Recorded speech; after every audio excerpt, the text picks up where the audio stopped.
Hello, rune scholar, wherever and whenever you are. I'm the modern Erilar. In my last episode, I introduced the concept of bindrunes and described their usage when writing in the Elder Futhark. As a quick recap, bindrunes are ligatures, where usually two runes are deliberately written in a way that overlaps.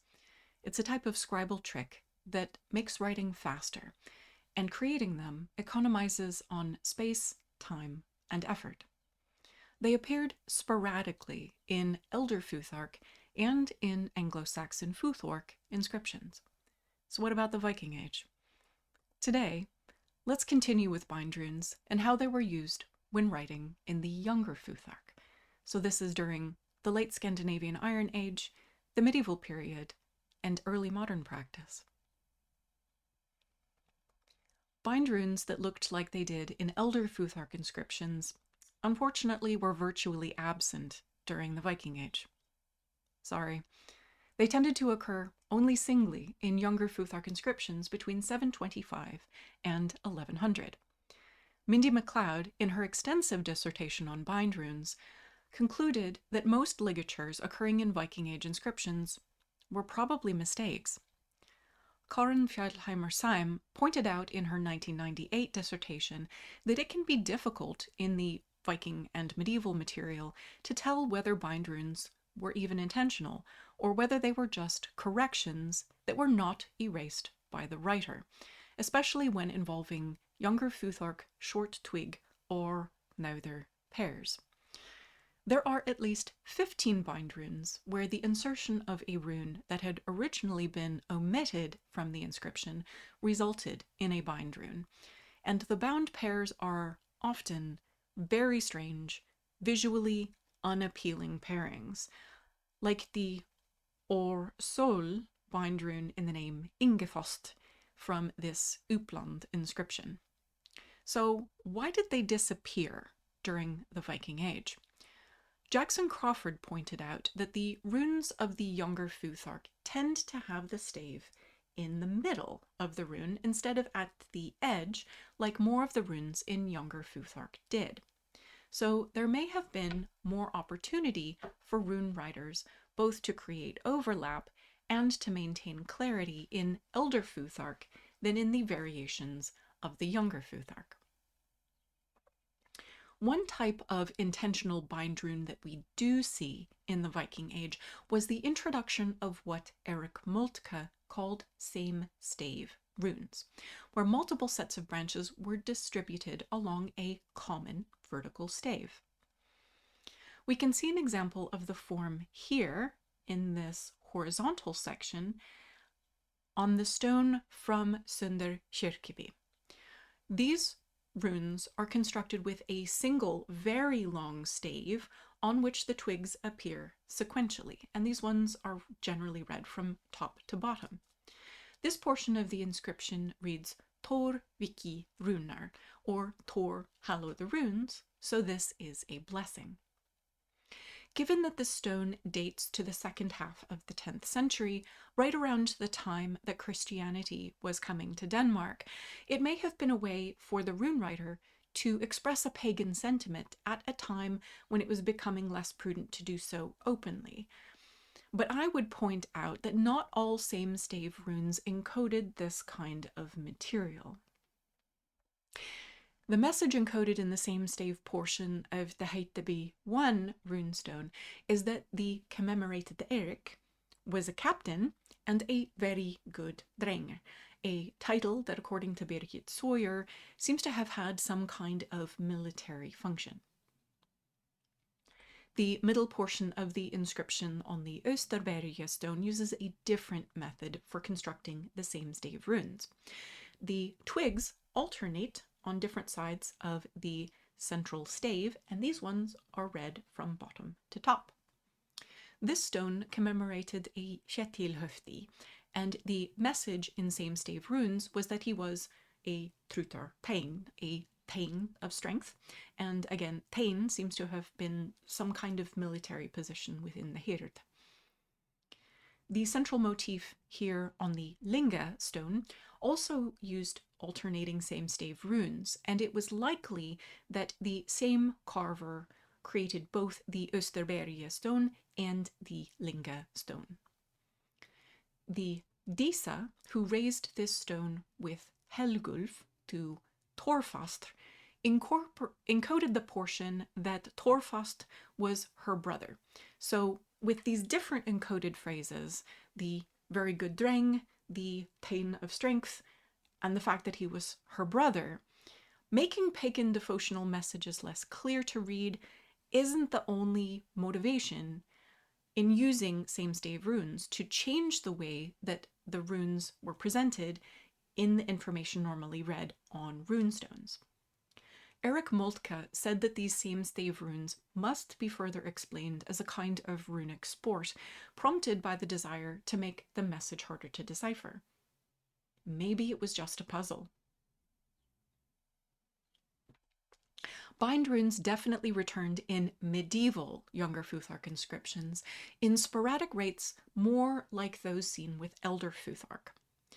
A medieval rune writer could double consonants or vowels with bindrunes.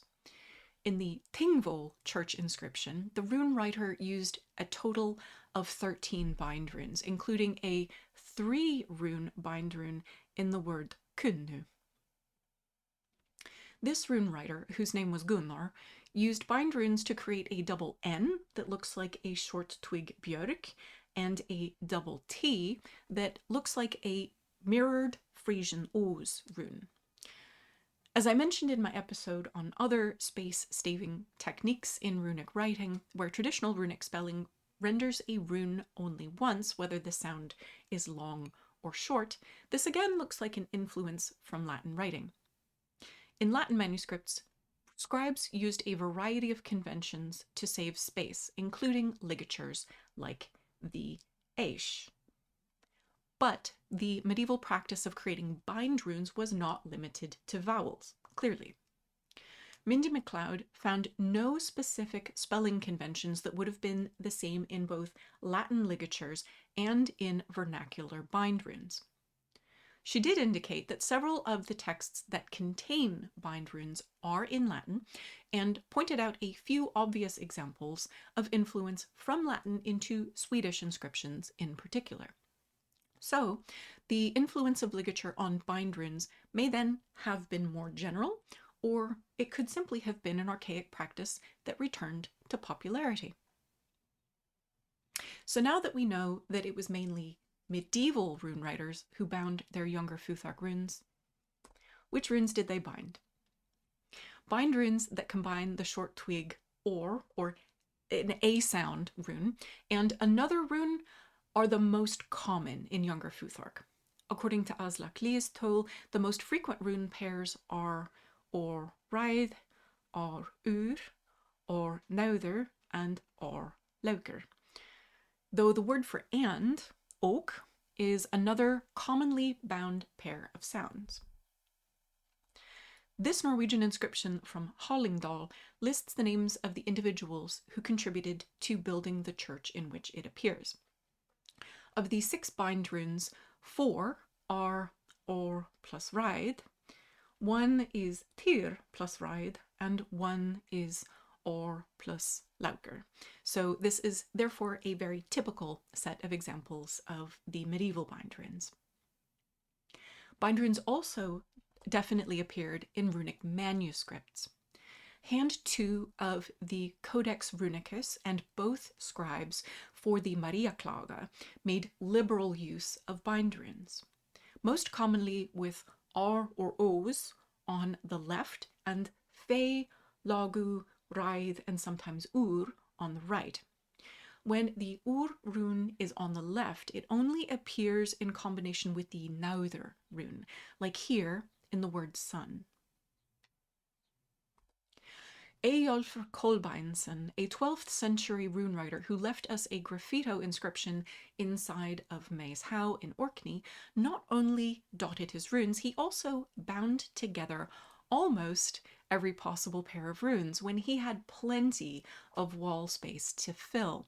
So while he did save himself time and effort with his bindrunes, he may also just have been showing us just how clever he was. Our most prolific set of bindrunes within a single inscription comes from a medieval grave slab from Føvling in Denmark.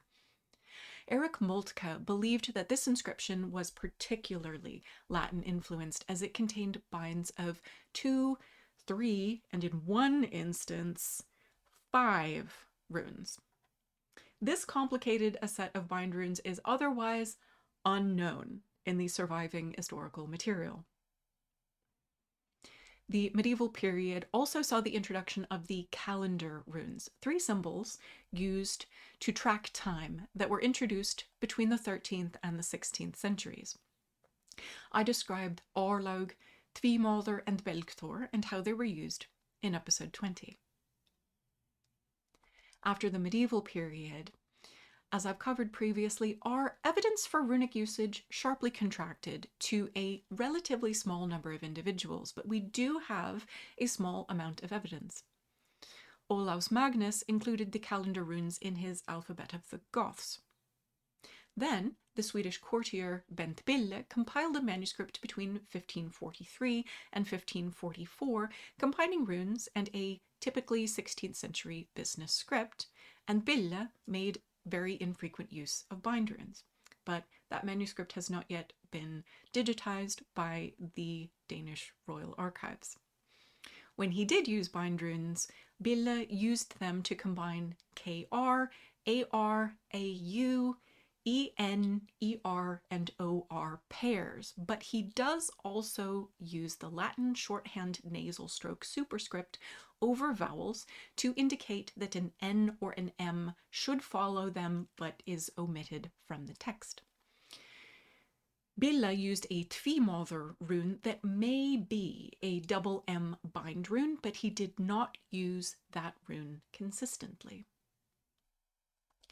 Most runologists define the post-medieval period of runic usage as not representing an authentic living tradition except in possibly very conservative areas like Dalarna, but representing instead a more antiquarian enthusiasm supported mainly by scholarship.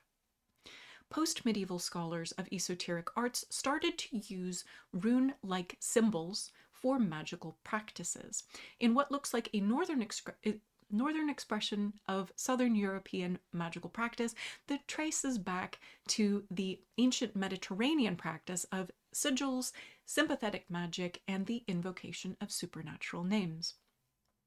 The longest and earliest of these esoteric texts is the Galdrabók, compiled by at least 4 different authors over the 16th and 17th centuries. This text contains magical sigils of varying degrees of abstraction, some of which incorporated runes or rune-like characters hidden within what are sometimes complexly ligatured forms. But if you look at some of the ligatures from the text, including some of the most famous ones, these signs don't spell words, with some runes sharing a common stave, and they don't seem to spell words at all. So the motivation for these bindings, if you can call them bindrunes, seems a very far cry from the space-saving techniques used by Elder Futhark rune writers. To sum up, between last episode and this, bindrunes may have corrected errors, had some kind of spiritual function, been an ornamental augmentation to highlight certain words, or demonstrated the writer's acumen in addition to saving space and effort when writing with runes. And you can choose to incorporate any of these into your own runic writing, even if you want to incorporate complex bindrunes like the Ægishjálmur and the Vegvisir as a bindrune. You can make it spell a word if that's what you choose. Next time, let's talk other trends that we see in runic spelling. Thank you for writing the runes with me, the modern Erilar.